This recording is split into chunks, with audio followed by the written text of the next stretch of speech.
there are people out there who have been wonderfully supportive and love the movie and love me in it, and I really do truly appreciate that. I've never taken that for granted. So I wouldn't want anyone to think that I am so arrogant as not to be grateful for the acclaim they have given me and the film. And it should never be misconstrued that my enigmatic, mysterious persona that I have in some instances deliberately created just to have the space in which to have a private life is a lack of gratitude. It's not. But it is my absolute insistence that I be seen as a total human being and not as Ben. Ben didn't even really have a biography. Where was he coming from? Yeah, he just pulled up in front of the house. Really? It's just there, yeah. You know, Yeah. Ben was just passing through. Have you seen any of the other Living Dead pictures? Not only have I never seen any of the other Living Dead pictures, I have never seen another George Romero picture. But then I've never seen a Woody Allen or an Eddie Murphy picture either. So, I mean, it's not that I am avoiding them. It was Night of the Living Dead. That's what it was. That's my time, you know. Those were my friends in college. I came, I did it. That's my destiny, even, if you like. And it has never occurred to me to be sorry that I did it. Even when I wanted people to leave me alone about it, I never regretted that I did it. I never was sorry that I did it. I did it knowing what it was. I did it knowing the people. I did it knowing some of the risks. And I have never been sorry that I did it. I've never said that to anybody before because nobody's ever set the question up to me before that way. You know, do you regret having done it? No. Well, I didn't ask that. No. I talked myself into asking it rhetorically to see if I did. And I must say, honestly, no, I don't regret. Do you have a copy of the picture? As a matter of fact, I do. I called George up. Well, that's one of the 3 calls I made to George. There were some friends of mine who needed to do a benefit for a new gallery that they were opening. And they said, why don't we do Night of the Living Dead? And why don't we do Ganja Yes on the same night? And I thought about it. And I said, okay, why not? And they did. And then they said, well, you know, the only problem is we don't have a copy of the film. And I said, well, you know, interestingly enough, neither do I. They couldn't believe it. Everybody just assumes that I have a stockpile of them. I have a video someplace. Somebody gave me a video of it once, a friend of mine, because I didn't know it was on video. He said, you know, I just saw you in the supermarket. And anyhow, I called George and he gave me a copy of the film. I told him what I was trying to do. I asked if there was a copy that I could borrow. And Richard and George said, yes, come on over, we'll try to find a fairly clean copy. And when I got there, they said, by the way, you don't have to borrow this, you can have it. And they gave me one. Yeah. So I do have one. It's now in Ohio. A friend of mine who teaches there wanted to use it for benefit for something else. So I mailed it to her and she now has it. But I do own a copy of it. Or a revival house or something like that. It never, no, there's a pre-period there that I happen to know this only because at that point in time I was teaching at NYU. And I used to walk past the Walter Reed. The Waverly? The Waverly. I used to get off the subway there. And it showed at the Waverly at midnight for years. It started in drive-in theaters. The Night of the Living Dead was one of the last big hits of the drive-in era. And it came to promise. There was a whole following of people that it had begun to glean from those drive-in showings and then midnight, and it never stopped. Your point is absolutely valid. I've had friends with me, or young people would say, isn't it weird that nobody in this supermarket knows who you are, and there you are right there on that television? One time I was with a group of acting students after a class, and we were sitting in a restaurant in Manhattan. And it was getting on into the Halloween season, you know. And two of the kids were sitting across the table from me, and I looked up on the at the television and realized that the movie being shown was Night of the Living Dead.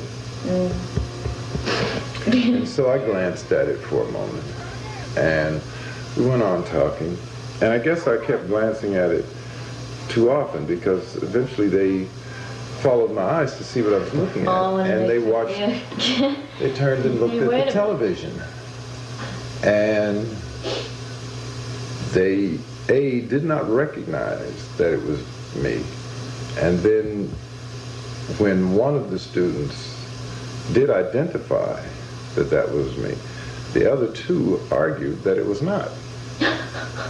So we left it at that and went on talking. We just left it at that. I left it hanging in the air. Well, I mean, that sounds cute on one level, but it was the easiest way to resolve it, was to leave them. One said, that's an interesting actor. I wonder if it looks like somebody else's. Is it Billy D? Is it Bobby D? Yeah. Right there. Whatever happened to him? I was sitting across the table from him. Oh my God. That must have blown you out of the water. I thought it was hysterically funny. That was not that long ago, and by that point, you know, so many different peculiar things had happened, you know, in association with my connection with that movie, that was just another in a long list of rather amusing anecdotes about it. But you know, I have heard interviewers, musical historians, and people talk to the Chantels and the Shirelles and people from the heyday of so-called rhythm and blues and rock and roll. And they give you the same kind of vague stuff that I'm giving. Well, yes and no. I mean, you know what I'm saying? I understand where they're coming from. Yeah, I mean, I couldn't be so unrealistic to say that I don't know that you are sitting here interviewing me, and I don't fully appreciate how all of that came about over these years. But after the interview, I mean, it will linger. It will occur to me, but I'll probably spend more time thinking about the fact that I haven't decided what I'm going to give my mother for Christmas. You know what I'm saying? That my mind will go to very real, everyday kinds of thoughts. Yeah. And that thought will probably not recur to me many times. And I'm happy to say that I have forged a life for myself where it does not have to occur to me, because by now, most people who know me and live in the same environment that I do not leave me the hell alone about it, that I just am not going to. Two very close friends of mine happened to see it for the first time, two new friends actually from this current job, and I have sat at these people's dinner table, we have gone to the theater together, I mean, we go shopping for things together, we go to boot sales and Botticelli's together, and all of a sudden, they knew that I was in this movie. And somehow they wanted to readjust something or talk about it. And I just looked at them and went right on. You know, they have to work that out. I don't allow anybody to lay on me that I have to work out their feelings about the movie or my participation. They have to work that out. And they got the picture, and they haven't mentioned it again since. You know, they tried to do a little, well, you know, when you were making that movie, they tried to take me through. This is going to sound really, well, I don't care how it sounds, actually, because it's the truth. No hypocrite. No hypocrite is his thing. Similar to something that Judy told you, isn't you? But as a matter of fact, that movie was made, I mean, it's been out 20 years now, you know? This is the 20th anniversary. That's correct. There are, as clever as Americans and human beings in the audience can be, there are very few new things anybody has brought me to think about with regard to that movie from seeing it. You understand what I'm saying? The questions take on a remarkable predictability. of what people want to talk about. Yeah. And if you let your mind go into that groove that you just keep talking about those same things over and over and over for 20 years, you would surely go quite batty. You have So to it's that you remember- wrench your own sanity from that, and I want to talk about something else. Let's talk about Nicaragua. You know, I read the newspapers too. Ben reads the newspapers. Let's talk about Nicaragua, not talk about was that real flesh or were those hot dogs. I don't even care at this point in time. I really don't care. I never cared. I don't give a shit what that was. But you can't say that to people. No, They yeah. think you're putting them off. Were those real? Oh, I don't know. And I don't care. I never cared. But I can't believe that you don't care. I've always thought also that the years that one of the fine things in that movie that people rarely discuss, to me, is the editing. How slickly edited it is. That's as much due to the attributable to the success of that movie as anything. And those fellows had been making commercials in Pittsburgh for several years, and some of the best editing in the world goes on. Tell a has to- story in 30 Yeah. seconds Yes. or 60. And so there was that cleanliness and very sharp editorial eye that went into it. The thing is, it is interesting because they internally in the film itself captured somehow an independent aura, and maybe even it has some aspects of amateurism to it. But if you really look at it technically, it's most professionally done.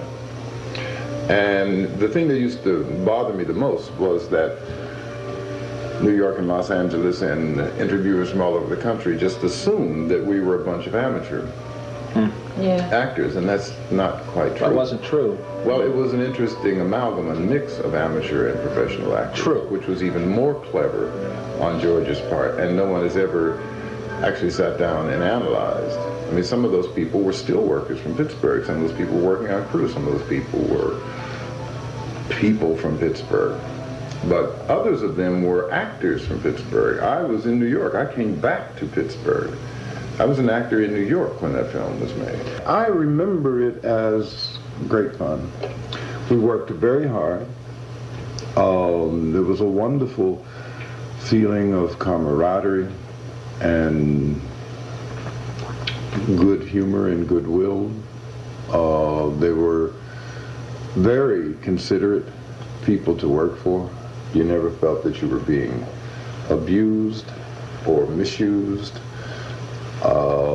They used to have to drive me back to my parents' home, all the way back out to Duquesne every night. Jack Russo usually. He never did that begrudgingly. Of course, Jack had to drive that way to get home anyhow. Yeah. Clarence, yeah. At 4 or 5 o'clock in the morning that Jack didn't need to detour through Duquesne to get to Clareton, but he never made me feel like I was a burden to do that. They were wonderful folks to work for. They really were. I don't remember, I guess because everything was so pleasant, that one of the things that sticks out in my mind is a moment that was mildly and strangely unpleasant. There was a point where the crew and George were planning a shot and setting up, and it was getting to be late afternoon, evening, and this magnificent butterfly wandered in to the house. And I remember clearly that it landed on the far wall, and to a person, every single one of us stopped what we were doing, and we were just standing around admiring this beautiful, beautiful creature that had just sort of come in among us as a spirit, you know, and it just sort of attached itself on the wall. And soon it was time to get started, and someone thought that his idea of a joke would be to come and smash No. the butterfly. And I remember everyone almost the stunned silence of the group and this visceral reaction of wanting to regurgitate was just so real that moment sticks out in my mind as just, it was a bizarre moment. I mean, it was, but it was out of sync with everything. Nobody could believe that he had done that to us and to this butterfly. Yeah. And I don't think we ever quite convinced him that it was Serious. it was a serious thing. It was a horrible thing to do.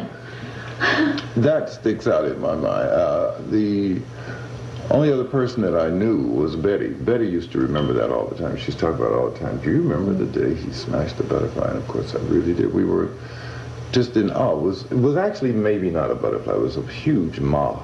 Have you ever seen a Yeah. Yeah, the big ones, big moth? This magnificent thing just strutted in and sort of just stopped on the wall for all of us to admire. And said, that.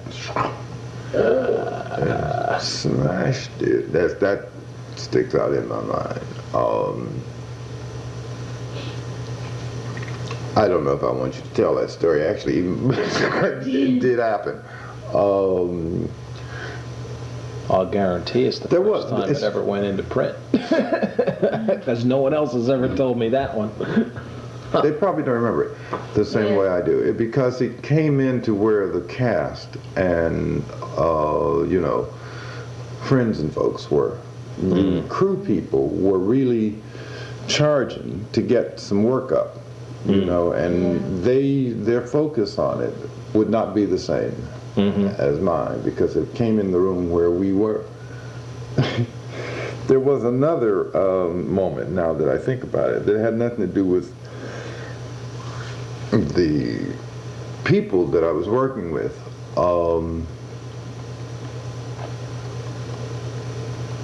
One night, for whatever reasons, I can't remember why, Betty Hahi, who was my friend who plays one of the ghouls in the movie, drove me home, and not Jack. I think Jack had to stay over on the set and do some work or something, but for that reason, Jack was not going home out to Clarendon that night. And Betty drove me home.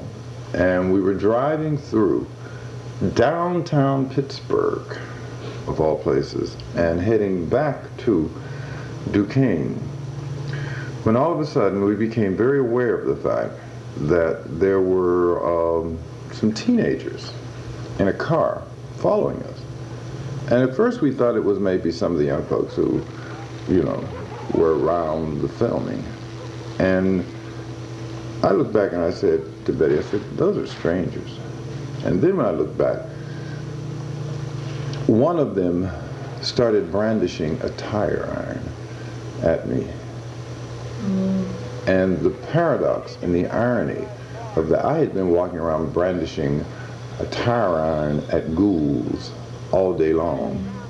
And there was somebody brandishing a tire iron at me from a car, but in absolute seriousness.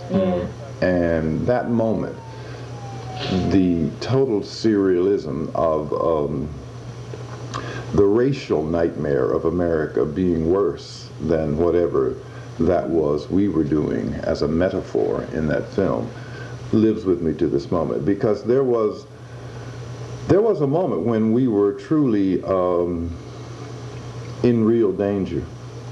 We just stopped. We never stopped to fully acknowledge it, because I knew that if I got close enough to home, if I could make it without them driving us off the road to any one of those small towns in Pennsylvania, then I knew where the police station was in every one of those towns, particularly in my hometown, because my father had worked there.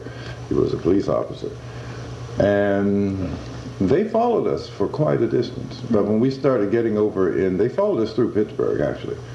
When we got over what we call the high-level bridge, they turned back. They would not drive into Homestead or into that section of the country, because apparently they weren't where they were familiar anymore, and they weren't sure where we would lead them. But they did follow us for quite a little distance, and we could have been, I mean, people tell those stories about the South usually. Yeah, You know, that's the kind of 'cause it's- story yeah. that you think of from wherever, Mississippi, you know. But that happened to us in Pittsburgh. I'm sorry to say, but that actually did happen. All right, send the wagon through, come directly ahead. Over.